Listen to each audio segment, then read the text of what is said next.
Hey there, entrepreneur, and welcome to today's show. I am excited to welcome Monique Maley to the show. We have a great topic for you. She is the president of a company called Articulate Persuasion.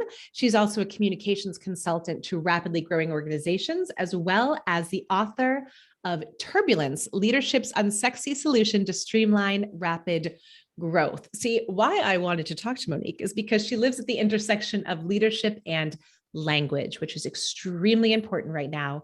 And she brings her experience as a successful entrepreneur, an investor, and a trusted advisor to C-suite executives right here to the show for us. And she provides them with strategies and tools to increase their visibility, grow their organizations, raise funds, and so much more. So Monique, thank you so much for being here with me today.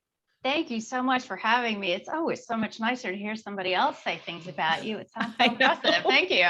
Right. You have a great bio. Like you have just so much thanks. Amazing stuff. And it's such an interesting topic to be talking about today. So I'm excited to jump in. So tell us about your journey, about kind of how you arrived. We were just talking about before, we both have theater in our background and going to school in Boston. So tell us more about your journey to today. So my journey, I love to share my journey because it's completely, if you look at it on paper, it looks like a random zigzag. I see the through line, right? Yeah. It makes complete sense to me. And if I walk somebody through my story, it makes sense. But my first job professionally was in theater. I trained at the Royal Academy of Dramatic Art and worked as an actor for many years, founded a theater company. That's my first, I guess, official entrepreneurial endeavor, because it is a business and it's certainly not an easy business, and the margins suck. Yep. Let's be honest. And then from there, as my career progressed, I moved to London, and from there I was moving further and further behind the scenes. So really leaning more into the business side of my brain, which I love. And from there, when I decided to leave that industry for a variety of reasons, that's a whole other book. Lots of names in that one. The thing that really stuck with me was really the entrepreneurial element of my life. And so I started businesses, I sold them, and then about 12 years ago, I kind of came to this nexus, as many people do, where they are in transition. They're exiting one idea, and the question comes, what's next? Yeah. And somebody asked me such a great question, which was, when was the last time you couldn't wait to jump out of bed in the morning and go to work? And what were you doing? Yeah. Which was really interesting, because the business that I sold prior to that, actually, I'd gotten to a point after 8 years where actually I really kind of hated my job, which was completely diabolical, because I created that job for myself. Exactly. So that's not great. So it was a great question to sort of get me to think about that. And what I realized is that I loved not just being an actor, but sort of the rehearsal process, the crafting of the character, the bringing it to life, the text, the subtext, the body language, the collaborative environment of the rehearsal. And what I realized is, if I brought that together with my experience, that leadership coaching was absolutely what I wanted to be doing, because there is so much around the work that I did previously that I can absolutely, both as a leader and as with my actor's toolkit, bringing that to my clients. Wow. I've never thought of that before. I've thought of bits and pieces of it, because I've obviously used, like we were talking about before, it's transferable skills from the theater, but you're right. It's all of that, like the subtext alone that you're trained to understand when you're training for acting is, just hugely invaluable in relationships, right? And how do you engage your audience, right? How do you work well with other people? You're going to be on stage with people, some you like, some you don't. You still got to make it work. You still got to get the team, which is the audience, right, to buy in. You've got to constantly be monitoring where they are. A Friday night audience and a Sunday matinee audience are totally different. Yeah. Yep. So whether that's a sales conversation that you're having, or the difference between talking to your team and talking to your investors, it's this awareness of always needing to lean into that and bring into that, which is completely transferable skills. Yes, absolutely. Absolutely. So, were there any points you had us at that point before when you asked that question. So I want to know, is that what resulted in your current company? It really did. Absolutely. Yeah, 12 years ago. I think it was that, and the place where I was by then, I was a single mom, and I wanted to craft. I think this is the entrepreneur mindset for all of us, right? I wanted to craft a business around my life rather than a life around my business. Yep. And so I started looking at all the factors that made that challenging with my previous business, whether it's when you have over 100 employees, they're just responsibilities and commitments. If you have a brick and mortar establishment, right? If you have investors who are sort of overseeing everything that's going on and don't allow sometimes the type of agility that you would like. Right. And so I started looking at all the factors, and when I brought that all together, I knew I wanted a smaller boutique business. I wanted the flexibility to say, no, I don't want to work with this person, or this is not the right fit, or I want to travel this much and I want to travel here, but not there. Yeah. So that combination of that question, identifying the answer to that question, and where I was at that point in my life was an ideal fit.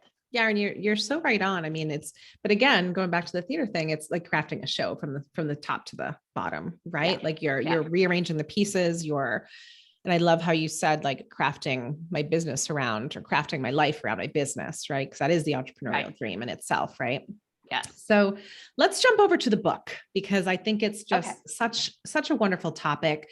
I'm going to read a little bit to the audience so that they, have a little bit of an understanding, if you don't mind. And I just thought it was such a great little excerpt. So, and it is: when change intimidates others, you embrace it. Metrics inspire you and a bold vision drives you. You're an entrepreneurial leader. You thrive with rapid growth. Amen, sister, on that. But what happens when growth slows, plateaus, or even declines? What if your structure becomes unstable? Turbulence is the culprit, and it's capable of impacting everything from outlook and productivity to retention and sales. And this has to be my favorite line, because I've walked many a person through it. What happens when the cause of the turbulence is you?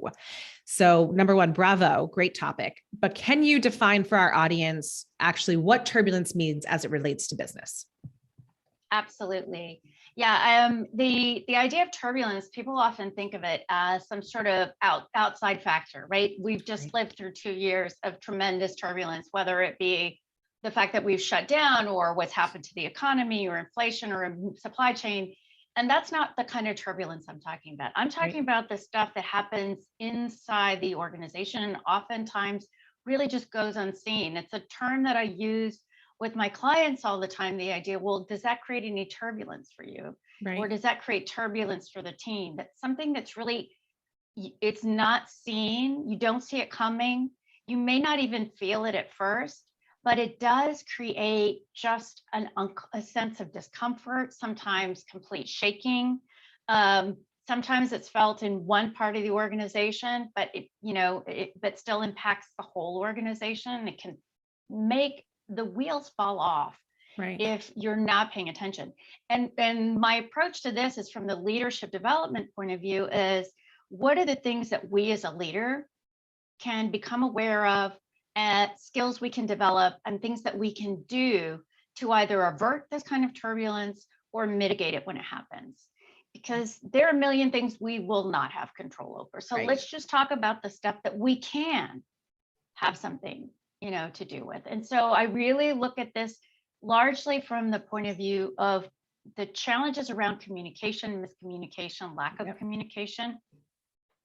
Because I have found in my 12 years of my work that is the one area where people aren't reading the books, they're not listening to those podcasts, because it's really unsexy. If you tell somebody you need to improve your communication skills, they think that you're talking about, being a better at speech giving, or doing a TED talk. And that's not it. Yep. It's about, how do you show up in a way that your team is going to completely trust you? Because ultimately, if you are the CEO, not the leader, but the CEO, and nobody is following you, right, you're not a leader. Exactly. So you need that kind of, how do you engage with people in order to inspire the kind of trust and confidence? How do you give feedback in a way that's going to get the best out of your team? How do you even ask questions in an interview process to make sure you're looking for the right things, building out and communicating the right culture for who you are, and then how you are showing up as a leader yourself for the type of organization that you're running. So Yeah. all of these things I found are the communication challenges that leaders Yeah. that I work You're with. so spot on. It's so much bigger than, go take us. Like I've been asked to give like communication 101 courses, right? And like they immediately go for the tactics where they're like, how do I write an email? How do I, like, how do I get up in front and speak to people? Like those types of things. But you're right. There's so much like, unwritten or unspoken things that go into that. And just being able to kind of read a room in itself, right? Is Or how about reading a room when there's no room to be reading, right? When we're like in this Zoom bubble that we're all in. And yet you still have to find a way to, metaphorically read the room. Yeah. And I think to your point, I think of it is one of these issues that we think that the communication, the email is the communication, or the speech is the communication, or like it's the tool. Mm-hmm. It's like marketing. Social media is not the marketing. No. You can be doing a direct mail piece or an Instagram story, and that is a tool by which you market your business. The communication, the tools of communication are many and varied, and every day there are more. And I personally think some of them are really not communication so much as they are sort of a way to deposit information in the world. It's a really great way because as I talk about in the book, communication, if you think about the definition of the word or the foundations of the word, it's to commune, right? It is always about a dialogue. Even if you don't say anything back to me, I send you an email, there is still a response. And you have a thought about me or about what I'm talking about or the tone I use in my email. Right. And so that is where if I can just get people to stop thinking that the email is the communication, as opposed to thinking, what do I need to communicate and how do I need to communicate with this person to achieve what I'm looking to achieve? Right. It's what's the objective? And I thank you for giving that definition, because I think you're spot on. People think communication is like a one-way street, and it is not. Like, I think that is, I say often to clients, like, well, when you're communicating something to somebody, what's in it for them? How can you anticipate their response to it? How can you, bridge the gap and navigate that point of it? Because if not, like you said, you'll be a CEO, but you sure as hell won't be a fucking leader. Because you'll have nobody following you. Nope. You'll have nobody buying in. And what a waste, like what, unmet potential too, there for CEOs. And then, your business, you may be there for a while, but ultimately there's attrition. Top people who can easily find jobs are going to be gone. Right. You're going to be left with the people who can't find a job anywhere else and are willing to say, that's not going to be a good outcome. Or worse, from I work with a lot of tech entrepreneurs who have a lot of outside investment. Investors are not going to put up with somebody whose team doesn't follow them. And then you're out. No, they want the buy-in. They want the buy-in. They want to know that your team's going to follow you, because you understand them and they understand you, and you both understand the mission in which you're driving toward, So talk to me a little bit about how, those internal dialogues for leaders. Let's flip it. So we've been talking a little bit about what the definitions of them are kind of, and like what the output is, but what leads people to be not good communicators or not able to navigate turbulence? Well, that's a long list. I think there's Agreed. There's a few things. I think the first thing is that people just don't slow down enough to think about it. Like they don't put the importance to it that they think I need to slow down. Now, if you're a rapidly growing company, or you've got a leader you don't have enough people on your team to execute on everything, the last thing you want to do is sit down and think about, how do I need to engage this person? Or how do I need to best communicate? How can I get buy-in on this idea? So I think that that's one of them. The other one is just the types of skills. I think that the first chapter in the book is about communication. And I think that I break it down into two parts. First of all, is the conversations we have with ourselves. And I know this is something you talk about with your audience, which is another way of thinking about this is the internal narrative, or often the mindset. Yes. Right. Yep. That we have. Our internal narratives can be incredibly productive and incredibly destructive. Yes. And sometimes, we often love to put them in one of those two categories. We often love to give a lot more weight and a complete bullhorn to the negative stuff, just because there is some sort of random thing in our brain that makes us love the negative thing. It's easier to believe, right? But but there is positive in there. And the way I like to think about it is if you imagine when those narratives come to you, I love to write them down. And let's start looking at accuracy, right? Let's just speak in facts. Yeah. What is true, and what is some sort of narrative that is really feeding some insecurity, and then digging into why it feels true when it really isn't true. Yeah. Agreed. I think is such an important part, because it's foundational. If you are questioning yourself, how can your team truly trust you to lead them? How can an investor write you $1 million check if they still sense a lack of conviction or a lack of certainty that you have? And mindset, that positive mindset is not about thinking you're always right. That's definitely not constructive. It's about being honest with yourself. And not allowing there are going to be things that we don't do well. There are things that we don't know. Right. And not allowing that to drive the narrative, just be something factual, because if it's something you don't know, chances are you can either learn how to do it or you can hire somebody who's great at it. Exactly. So there's solutions for that.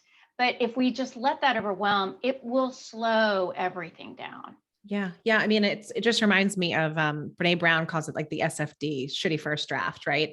Of what goes through your head, you know, and thank you for bringing up the point around, I think people confuse it with, I have to know everything.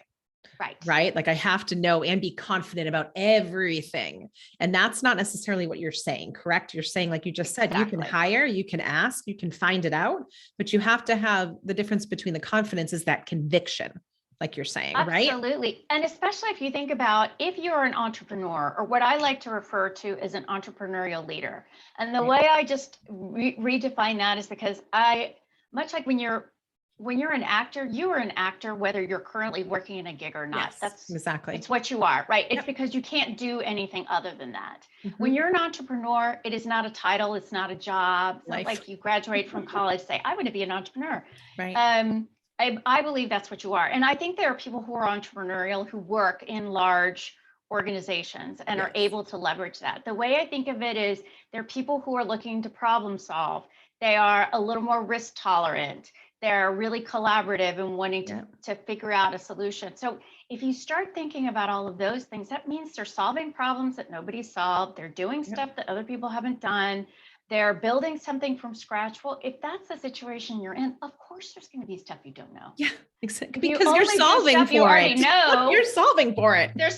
And probably if you're doing things that is already all known, then somebody's already probably doing. Exactly. Then nobody's buying that. Nobody's buying that. There we go. So part of that sort of risk tolerance that I think entrepreneurial leaders have needs to also come into our own mindsets. Like we have to be able to risk people thinking we can't do it or that we don't know enough, whatever our imagination of an external, what somebody might think of us. Right. And then ultimately that we say about ourselves. I think we kind of have to leverage that skill we already have and bring it into our internal narrative. Yeah. I mean, I would say the best leaders I've worked with are the ones who will say, I don't know. They'll be the first ones to say like, no, I don't know that. I'll figure it the fuck out, but I don't know that off the cuff. Right. Like the way I always say is that only confident people ever say, I don't know. If you think about it, someone who is really insecure gives you some sort of long meandering answer in the hope that maybe at some point they'll say something so that they'll sound really smart and you'll trust them. And the way I always think about it is that it's not, I don't know, period. Right. It's, I don't know, comma. Right. I don't know, but let me find out for you. I don't know, but we're working on that. I don't know. I hadn't thought of it, but that's a great point. Whatever that is. Yeah. And people get scared to say that. Sorry. People get scared to say that to investors too. And people they're asking for money too. Right. So what do you say in those regards? Well, I think that's of all the scenarios I work with founders of growing companies with, I think that is the most important place because they're going to go into due diligence and they're not going to find out exactly what you don't know. Right? They're going to there is nowhere to hide. If you have venture capital doing due diligence on you, there is nowhere to hide the I don't know. Yeah. And you want to lean into that and show them that you're confident enough as a leader and as a business person to be okay with not knowing but figuring out a way to fix it, or why not knowing that one question that they have is not pertinent right now or whatever it is. So I think that of all places is the most important. But again, what it comes after the comma? Yeah. I don't know, but let me put you in touch with my CTO who can go into the details, right? If you are not fully confident having a high tech conversation or a deep tech conversation with somebody, that's okay. You should have somebody in your team who can do that.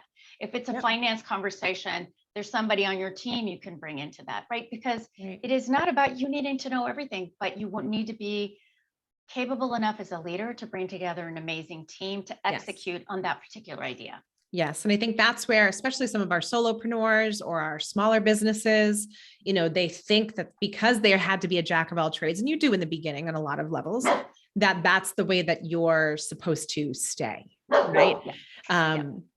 And so I think that is so valuable to say, like, you just need, it's as equally good of a skill to surround yourself with people who are smart that it is to be the smartest one in the room. I don't like being the smartest one in the room anyway. That feels I weird. love being in a room full of people who are smarter than me. That's where I learn the most.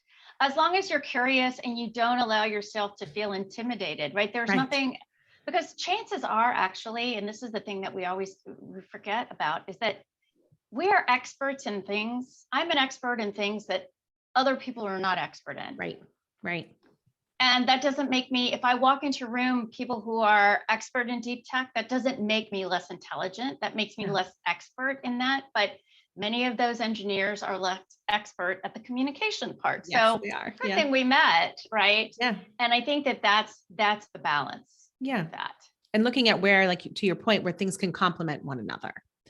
I think a lot of the times that when you have to take the ego off the table with that, right? And actually say, like, let me look at the collective skill set of the people in front of me, and how much stronger are we when we bring this team together than we are like just me hanging out, pushing the keyword, everything forward, rather than allowing it to move forward on its own. Absolutely. Yeah, completely.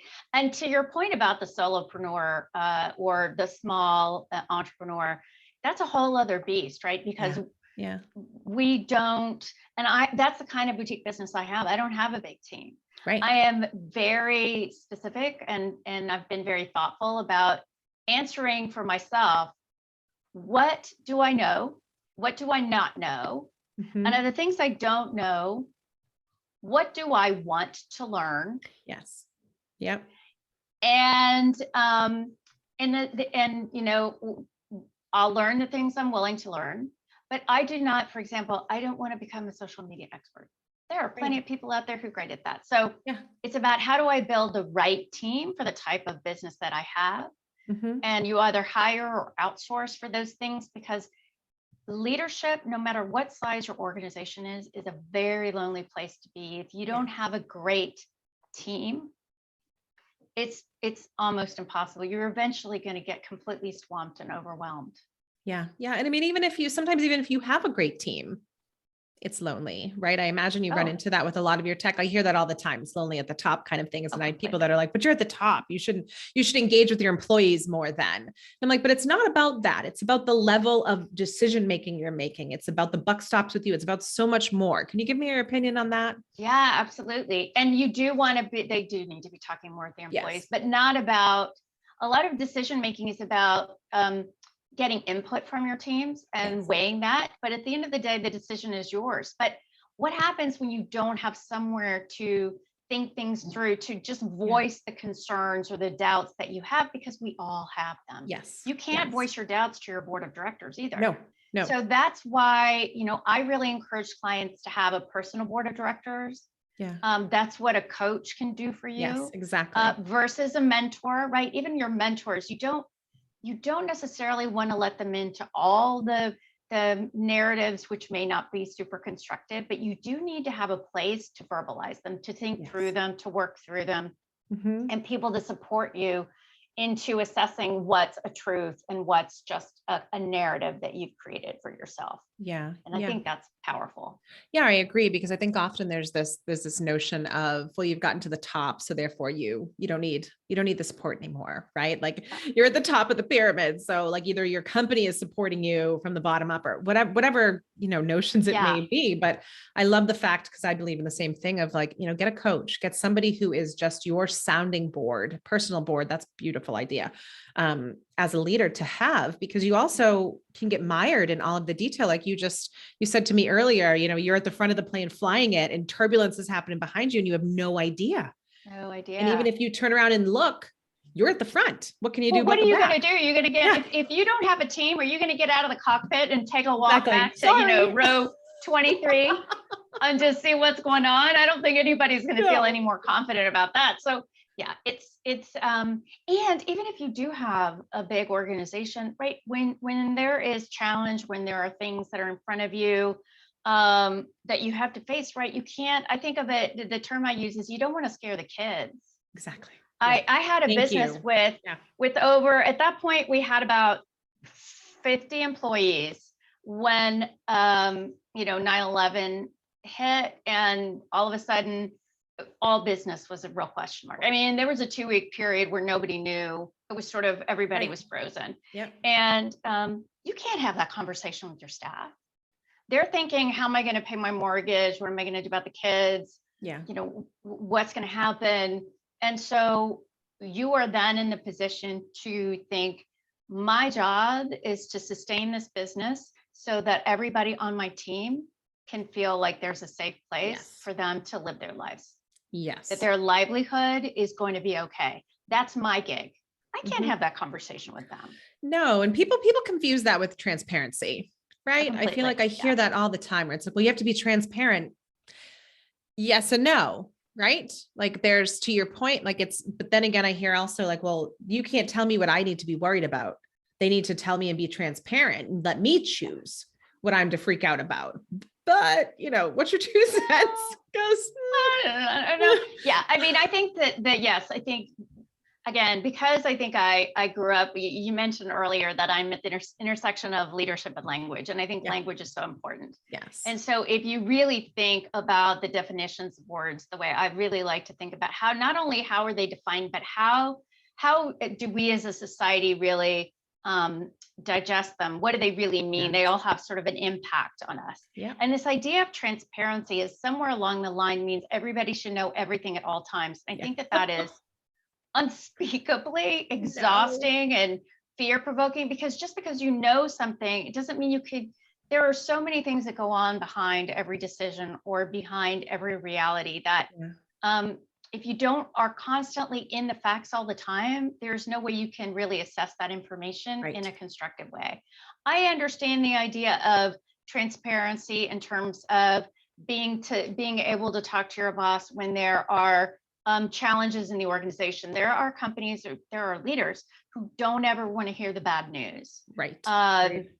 That's not good, right? That kind of transparency is not good, or decisions are always made in some sort of conference room in a different city and then just disseminated without any understanding of the thought process of why that decision got made. Right. But, if you tell your team that you're scared or you're nervous or you're worried, or, the loan's coming due, or, the investors keep saying no, and, or somebody said yes, and then it turns out that they haven't actually, signed the term sheet or whatever it is, that's not something the employees need to know. No. And to your point, but I think that comes with time, right? Understanding where that gray area lives. Yeah. Because I think people come into it thinking it's black and white. We tell them or we don't tell them. Right. But to your point, having to have those discussions and then asking the whys and the understanding how people react to certain situations and the different profiles, especially when it comes to change management. And different things like that, people react in a lot of different ways. And then at the end of the day, like you alluded to earlier, your responsibility is to the company. Not in a bad way, like forget about the people, like a lot of people will say, but, to keep the wheels on the bus going. Right. I always love metaphors. So the thing I say around that is that if you think of the captain of a ship, right. Yes, they want to take care of the passengers on the ship, but their number one duty is to make sure the ship is sound, because that's going to ensure that everybody on the ship is safe. So that becomes the priority. If I just focus on one individual or a small group of individuals, the chances are that something is not going to go well for somebody else. Right. So we have to just be really cognizant of that. And again, I think that's why verbalizing this thought process, what's real, what's not real, what's accurate, what's not accurate, where do I need to put the emphasis? When do I share this information? How do I share this information? Eventually there may be bad news you need to share with your team. Yeah. And how you choose to share that information is going to determine the outcome for them and for you and the business. Right. So those are the types of things. If you build up strategies for doing that sort of thing well, the likelihood that things get streamlined and things move more easily, that you bring your team along with you, go way up. Yeah. Yeah. I mean, I've seen so many leaders, when I was in corporate, we got bought and sold. I don't even know how many times, right? So a lot of conversations at all hands meetings, right? Like those kinds of situations. And there were times where I looked at the leaders and I said, you just need to tweak your body language. You just need to tweak like the empathy level in which you're delivering this with. Like they're not, to me, like, yes, it's a hard kind of thing to do, but it's really not. Like if you really tap into the human nature of it, right? Like, am I underselling it? No, completely. I think that what happens oftentimes in those sorts of situations is that they walk in thinking about what they want to say. Yeah. As opposed to, you need to walk in and think about, what is my audience thinking? Exactly. Are they excited? Are they nervous? Are they terrified? Are they mad?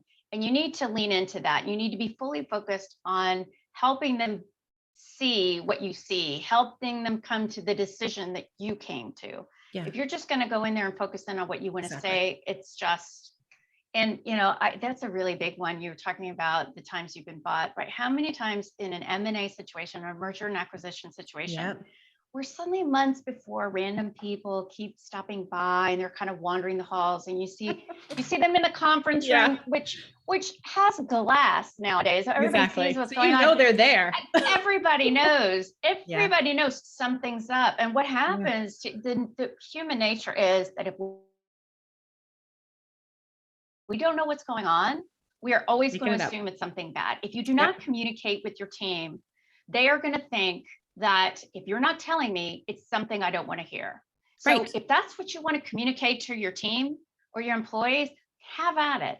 But I don't think that that's really going to get you what you want at the end of the day. And I mean, and that's good advice if you have 2 employees, like a VA working next to you, whatever it is, or 100 employees, like either way, silence in itself is a communication tactic. Like absence of communication communicates a lot. I mean, what do we call it? Ghosting with dating. Nobody wants to be ghosted, right?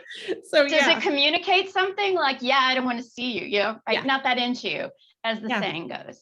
Why would it be any different in business? It's human nature. It is our animal brain. That's how we receive that kind of thing. Yeah. Yeah. And I think and again, like I can understand the intention behind with the leadership, right? Like, let's keep it quiet until we know all the facts, until we can report the right things.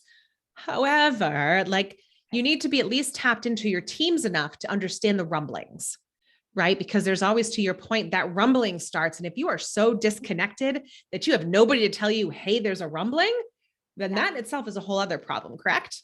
And I love that rumbling is kind of the auditory version of the turbulence. Right. Yeah. And the way I talk about it in the book, there's a section where I talk about leadership in their teams. I call it walking the factory floor.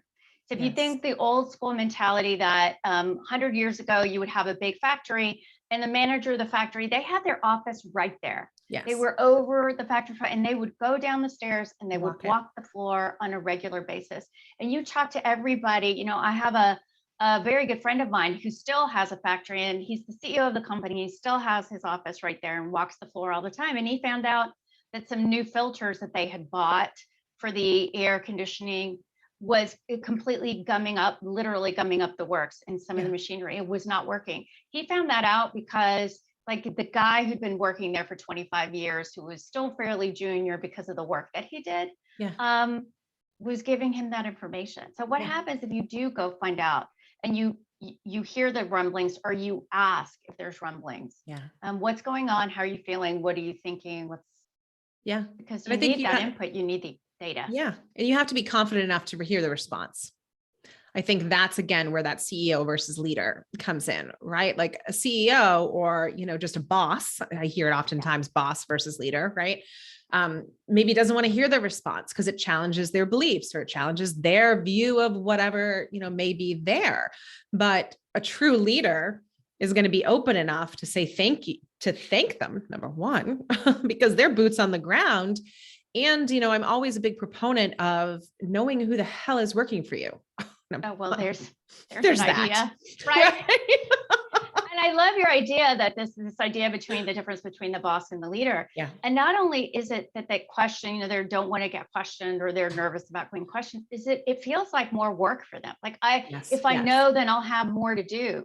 Yes. And Agreed. I just think, yeah, because you're focusing on the wrong things. Yeah. And if you focus on the people in the organization, and if every person in your organization is absolutely the right person to be there at that time, and they have all the tools they need to be successful, and they feel that they have buy-in in their organization, I mean, everything gets easier. Yes. Yes. Everything gets easier. Yeah. But no, we disembody our teams. We call them, we say the head count or the butts in seats, or no, they're actually human beings, that every single one of them is different.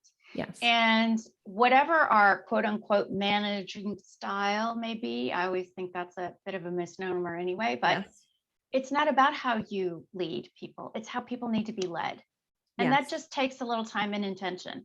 Yeah. And I think people are very intimidated that, especially when scaling, right? Especially when the rapid fire nature of scaling. I mean, I've worked in tech, so yes, and I've worked in startups. So I can imagine for you, like that is a conversation you have a lot. Like, we're moving so fast. Now you want us to slow down and get to know people? Like, what the fuck? Like, so I'm sure you hear that, but in the long term, right, it's a lifesaver, I would assume, for companies. No, well, completely. If you think about, if you're driving a car, right, and you're trying to pave the road as you go, it's going to be a bumpy ride, and you're going to slow down. Yeah. Whereas if you take the time to pave the road ahead of you, you can go a lot farther, a lot faster. So whether it be taking the time to engage effectively with your teams, or building out great processes and infrastructure, all of those things, you don't want to hire an attorney when you have a legal problem. It's the same thing. Like, you don't want to do this stuff on the fly, guys. You want to make sure you build up great relationships. So when things go bad, when things get hard, everybody's going to want to, pull at their oar and keep you moving forward. Yeah. And thank you for including processes and procedures in there. Cause that is one of my biggest pet peeves is like, oh, now we're going to go back and define the process. Well, now you have all of your employees who have done a process one way for like 5 years. So good luck with that, friends. Yeah, exactly. And that's like people building a house and thinking they're going to put in like floor truss. They're going to build a second story, but they don't have floor trusses. So they're going to try and like put it into the house while they're building the second story. Like, that doesn't work. Well, and I think it's acknowledging that it's a living, breathing thing, just like the people are in your organization, right? It's always going to evolve. And if you wanted to just set it and forget it, then maybe you shouldn't be a founder, because I don't think that goes hand in hand with those things. And I think that's really interesting, because that brings up another really nuanced challenge for leaders. I think when you're growing that fast, is that sometimes you've got this amazing team when you're starting, you're small and everybody's scrappy and it's sort of an all hands on deck situation. But you may come to find that there's a point where somebody who is amazing and loyal and great, the company outgrows them. Yes. And that is not an easy conversation to have. No. But it also doesn't serve you. And most importantly, honestly, it doesn't serve them. Yeah. Because they're going to become frustrated. They're going to have a hard time. They can create disruption on their team, whatever it is. If you give them the honest conversation that says, I would love to help you find a place where you can grow in this space, but where the company, that's not where this company is going. Right. I've helped people fire people. I helped a woman have a firing conversation. We prepped for a conversation where she had to let somebody go. This individual sent her an email the next day thanking her. Like, when does that happen? Because you did it with empathy. And I'm not saying like everybody's going to react like that, but there has to be, I always just was really confused with managers, especially, or bosses or bosses, CEOs, or whoever you want to label them as, who would go in and have these life-changing conversations. Because I'm sorry, if you're firing someone, you're laying someone off, you are changing the trajectory of their life.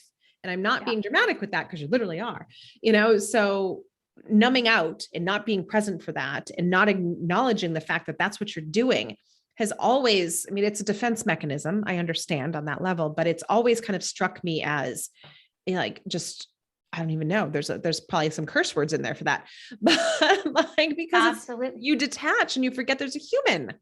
But also I want you to think about that, because you brought up such an interesting point. Yeah, it completely changes the trajectory of that individual's life. Yeah. That it doesn't mean it has to be a bad inflection point in their life. It may open the door to something great, number one.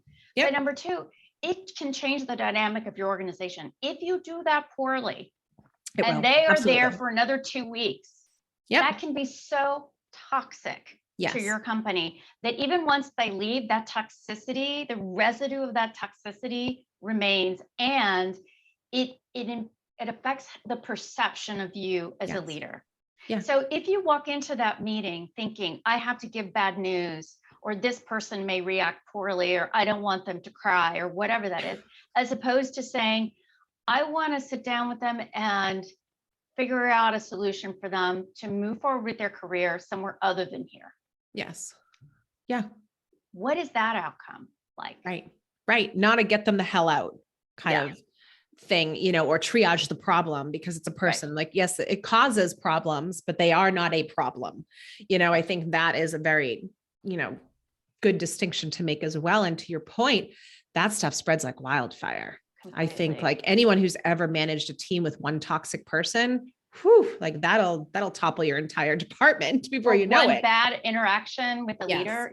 I think that the key to effective leadership, the reason why I think authenticity is such an important part, I wrote a whole chapter on this particular thing, is that if you are inconsistent, you can never be authentic. Right. Because people will always question everything else that you do. So that becomes the challenge. And then what happens though, if there is somebody who is a problem and they get treated one way and somebody else gets treated another way, right? Yeah. The squeaky wheel is always getting the grease. That comes back and reflects on you. That means that the rest of the team isn't going to trust you. Right. That's not good. Right. And it means that you're not necessarily connected, because you see those problems that also equally arise when your best people who they are not the squeaky wheel, leave, and you have no idea why they're leaving or how they're leaving, or that they were even contemplating leaving. Absolutely. Because they're not going to tell you, hey, heads up. I'm leaving, by the way. Yeah. Joe Schmo is toxic and horrible, and all you do is promote him. So I'm leaving. Yeah. They're not going to have that conversation. But if you were tapped in from the beginning, and we're not, by all means, I'm going to caveat this, like I do a lot of things in this podcast. This is not an easy thing that you just snap your fingers after listening to this episode and do. It takes a lot of work, and a lot of authenticity in itself takes a lot of work, and understanding what value set you want to live with and different things like that, and how you want to show up. So we're not saying it's easy, folks. No, right? But you know what I will say is easy. So I also don't want to feel like it's so hard that you have to read a book and take a course and go to get a degree in this, right? So here's what I say to people. If you start doing this, slow down enough before a meeting, before a call, before a conversation, before a sales pitch, before an investor pitch. Slow down enough to think, what is my intention? So I use that term. It's an actor term. You probably know this, right? An actor thinks you have your play, right? But every actor asks themselves, what is my intention in this scene? Because when we determine in advance our intention, it affects our word choice, our tone of voice, our body language. It completely changes how the person on the other side of the table receives that conversation. Mm-hmm. So if you think, what is my intention here? And you always make sure that it's something that's positive, even just that change alone, you will start to notice a difference. And I want to distinguish between intention and objective. Completely. Because I've heard people use that interchangeably, and they're two very different things. Can you speak about that a little?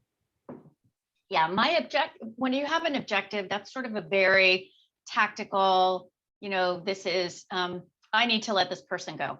That's my objective. Yeah. My intention is to find out how I can help this person move on in their career while making them realize this is not the place for them. Yes. It's a completely different thing. Yes. And I think a lot of people go in with an objective, but not an intention. So that is fantastic, fantastic advice to be giving.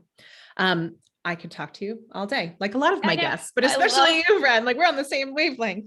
I know. I could geek out about this stuff all day long. I know. So. Can you tell people where to find you though? Because unfortunately we do need to wrap this up. Okay. Yeah, of course. Yes. Well, my website is articulatepersuasion.com. So that's easy. Or you can find me under Monique Maley on LinkedIn, and you can reach me either way.